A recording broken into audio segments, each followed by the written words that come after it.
Hello, Stitch people. It is Lizzie Bean, and I am here with another FlossTube episode. I thought I would do something a little bit different today, utilizing the Stitch People portrait patterns, but doing something other than cross-stitch with them. We've seen it around the internet, a little bit on Pinterest or Instagram, people using perler beads with Stitch People patterns, and I thought I would give it a try.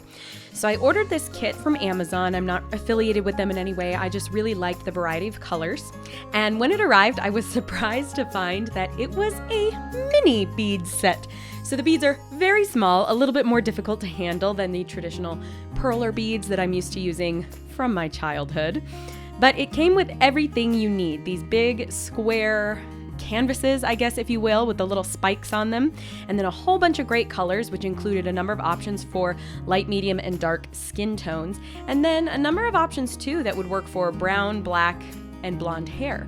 So I used the Do-It-Yourself Stitch People book and grabbed myself a little snack, as you can see, and used the tweezers that were included in the kit to put together my figures for this little project. I decided to make some beaded puppets, if you will, for my sister and nephew to play with.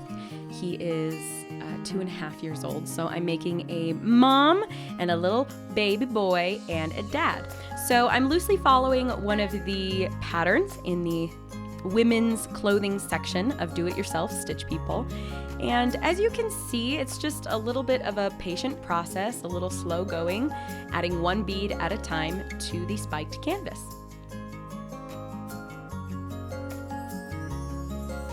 I found it was easier to take a selection of beads and sort of set it on the canvas and work from that selection with my tweezers rather than grab each individual bead from the bigger collection.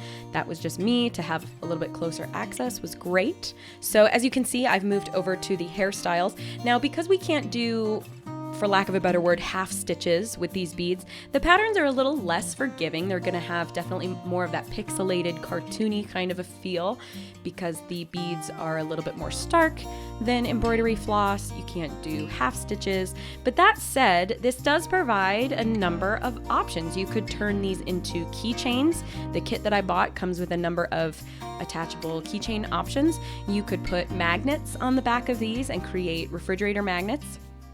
What I ended up doing is creating puppets out of my perler bead figurines. So you'll see how I do that at the end. But here we are finishing the female character. I played with the hair length a little bit and then decided to just keep it on the shorter side. And then I started working on the little figurine of a 2.5, 3-year-old boy. Oh, and here I decided to adjust the pants, the height of the pants, where it hit on the hips area. So I started with the feet just to be able to gauge the height and make sure everybody was sort of standing on the same baseline, if you will. And I worked my way up from the bottom. I picked a color green. I know my little nephew has a sweatshirt similar to this color, so I thought I'd choose that and work my way up.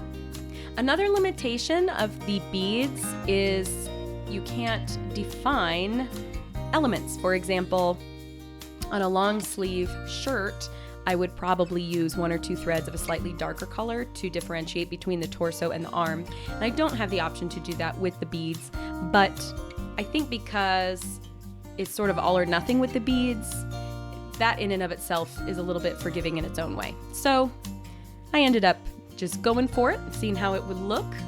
Can't really do half stitches on the side of the head for the hair, so all the hairstyles are gonna be on that little bit wider side.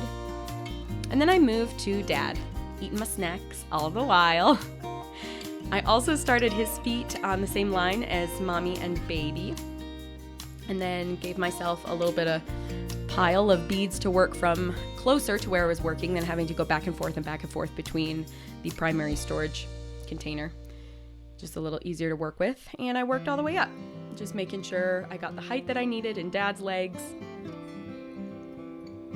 so that his height was correct in comparison to the other characters.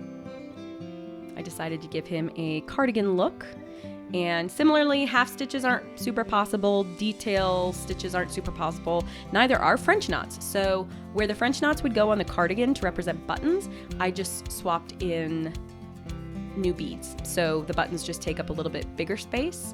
I ended up liking the way it looked. I used white beads and I think it worked out great. You can't really mix colors, and so you have to choose from what you've got, and that's again another reason I chose this particular kit is because of the wide variety of colors that were available. So as you can see, I'm just working my way around. I thought I'd give this a shot because at the end of the day, any cross-stitch pattern can translate into any gridded medium, whether that's diamond painting, whether that's perler beads, whether that's cross-stitching, whether that's pixel art on a computer. Any square represented in a cross-stitch pattern can translate into any square of any other kind of design. So I'm getting all inspired and thinking of other ways that I can use Stitch People patterns to create other fun crafts. And I think you'll like how this one turned out. I sure did. So here I am finishing off Dad's hair. My sister's family, everybody's got a really rich, dark brunette. That is one thing I wish there was a slightly darker brown. In the video, it looks pretty dark, but as you can see, it's just sort of a medium brown at the end of the day. So I just used my fingers to sort of straighten everything up, and then I went to get my little handheld iron.